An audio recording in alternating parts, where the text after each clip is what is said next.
And again, like the materials, like I said, I would have images for Just Do It, some maps to go along with the lesson showing the 2000 election and how the Electoral College is divided up.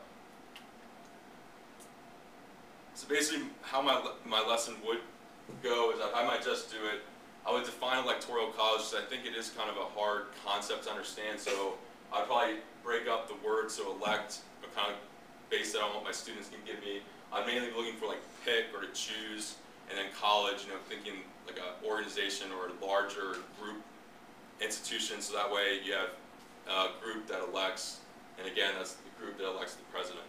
And then from there, I give them some brief slot notes about the Electoral College, why is it important, how it was back then and today, and then they would do group work to look at the 12th Amendment, to try to find the words and frame where the Electoral College comes from, and then as a class we'll come together, make sure that students have that. And then the closure would just be an exit slip, just to have students summarize what we talked about and to cite the important information of that lesson. So I think some of the characteristics are here, but I think this is more well-defined in what I would have changed and done. And then for closure, what I would do is make a homework assignment. Basically, these two questions kind of get the students to think about the practicality of the Electoral College today. So just to have students go home, think about it, talk to their parents, talk to neighbors, you know, do they think Electoral College is still valid? And just get students to come in the next day still thinking about this topic. So I think that would be a good way to continue the lesson outside of the classroom, just to get them to see what is currently being debated on this topic. All right, so as you can see, I'm kind of slowly progressing into where I'm at now. So after I met Dr. Hicks, and after we had to create those NCSS lessons and the unit plan and everything like this, drastic changes were made. So for the first part, I have a title. I think a title is important to have for a lesson. So this one deals with the Russian Revolution. And so I'm glad that I was able to get a well-defined title of what I'm trying to get at. Also, I have a background, kind of give a description of what the lesson's about, why, where does it fit in the context of my classroom. Same thing with the rationale of the lesson. Key concepts are also important too. I think as a teacher, just having this in your head, what you want to say and having the content.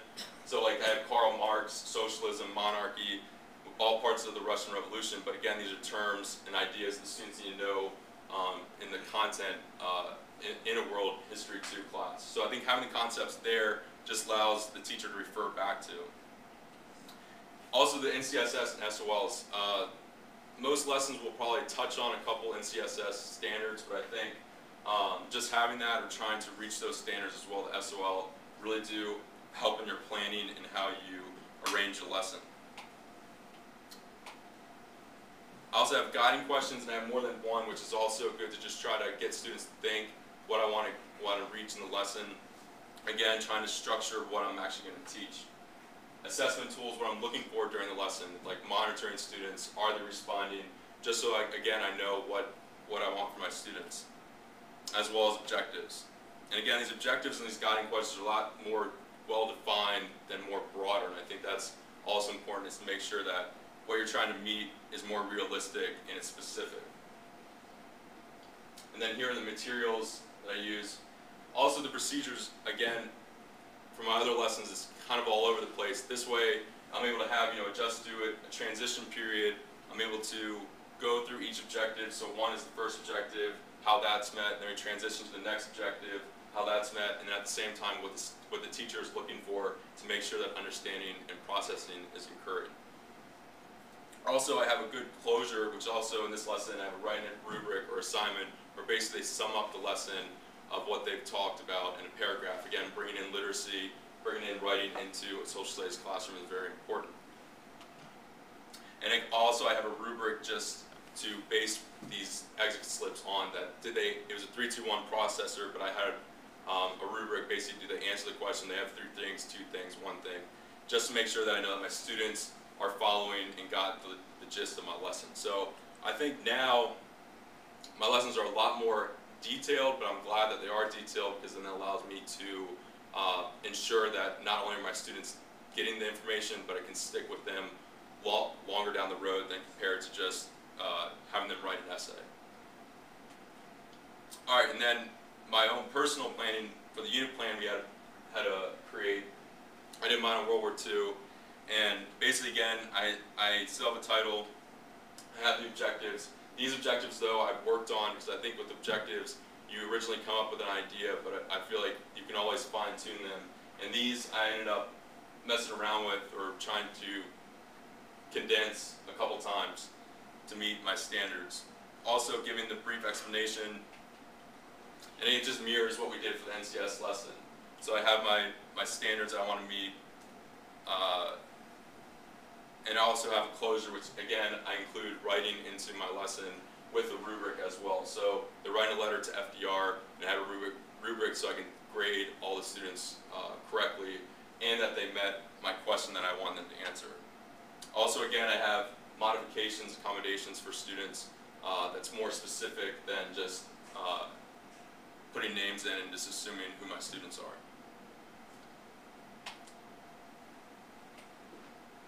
Alright, so basically that last lesson I showed also was my midterm lesson, mini lesson from this semester.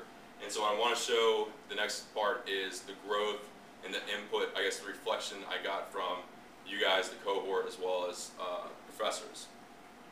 So if you remember, I did my unit on the involvement of World War II with the United States. Again, it looks kind of cluttered, not a lot of room. I try to put in too much, and based on your input, things changed. So these are some of the changes or suggestions I got. I thought it would have been nice with the frame. I know it was good to have it on the whole screen, but you could have had another slide where it was one section, so the text could have been bigger. And also, maybe change your color scheme. I was having a question in it. You know, just with the red and the white, you could change the color scheme. Or maybe add to. So yeah, remember back to the last slide, basically what they're saying is the red and the white, I do agree. I think it's hard to see. The writing is very small because I'm trying to cram all 8 questions on one slide. So those suggestions were valid, and I understood the concern. And going with that, Or maybe add 2 more, because that last one, I started writing down the side of the page. And those are pretty important about like how did they prepare, but you also could be like who entered the workforce. And there was like railroads, there's a lot of stuff in that last question that I don't know if kids would just write down if there wasn't essentially a line. alright, so the changes that I made was I basically did break it up. So now the first 4 questions are on one page, on one slide, and I also made this for the handout that they were given too. Also, if you can see, there's a lot more lines as well, because I wanted students to write their own notes as well as my notes. So based on the suggestions I got from you guys, that's what I did. And so as you see, these are my notes, but there's also still room that students can take notes in the lesson, which did work out really well. Also, for the last video we saw, the student was claiming that originally I just had this question combined into one. What I did now was I did break it up into 2 questions to allow for more material to be covered and to break up the question so that they did get the material, because like the student said, it was important to get that information.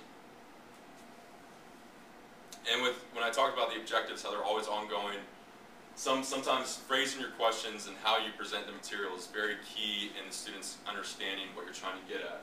So in my frame, I had another suggestion. Sometimes where, and it's nice to do this in school practice in a sense, and just imagining, well, you've had to teach lots, but you imagine you teach lots, so you kind of run through in your mind, okay, I'm going to ask this question.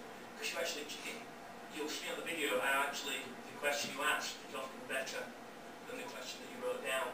So the one question, like 3B, which is where and what did the meeting with FDR and Churchill have? That's not very, it's not really asking a question, it's not really getting what you wanted. And you said something like, what was significant about the FDR and Churchill meeting? Which is a much more pointed question, which is what you're asking. So, I mean, you could have had where, you could have just